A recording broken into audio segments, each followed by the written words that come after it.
بسم اللہ الرحمن الرحیم۔ السلام علیکم ورحمۃ اللہ وبرکاتہ۔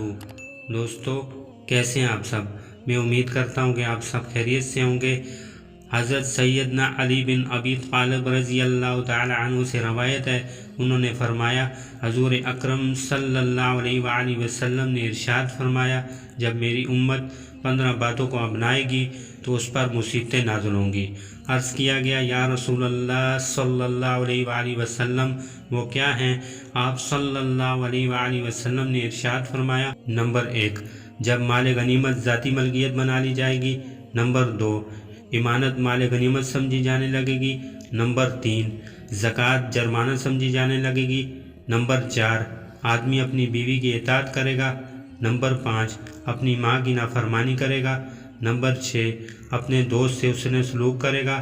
نمبر 7، اپنے باپ سے بدسلوکی سے پیش آئے گا۔ نمبر 8، مساجد میں آوازیں بلند ہوں گی۔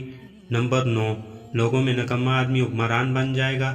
نمبر 10، کسی آدمی کی عزت اس کی شرم انگیزی کے خوف سے کی جائے گی۔ نمبر 11، مختلف قسم کی شرابیں پی جائیں گی۔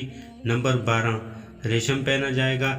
نمبر 13، گانے بجانے والیاں عام ہو جائیں گی۔ نمبر 14، گانے بجانے کے آلات اختیار کیے جائیں گے۔ نمبر 15، اس امت کے بعد میں آنے والے لوگ پہلے والے بزرگوں پر لعن طعن کریں گے، تو ایسے وقت لوگوں کو سرخ آندھی یا زمین میں دسا دیے جانے یا چہروں کے مسح کیے جانے کا انتظار کیا جانا چاہیے۔ اللہ تعالی ہم سب کو اپنے عذاب الہی سے محفوظ رکھے۔ اللہ تعالی ہم سب کو نبی پاک صلی اللہ علیہ وآلہ وسلم کے سنت طریقوں کے مطابق زندگی گزارنے کی توفیق عطا فرمائے، اپنے حکم کے مطابق زندگی گزارنے کی توفیق عطا فرمائے، اور اللہ تعالیٰ صحابہ اکرام کے نقش قدم پر چلنے کی توفیق عطا فرمائے۔ دوستو، اپنا خیال رکھیے گا، ملتے ہیں انشاءاللہ اگلے ایپیسوڈ میں۔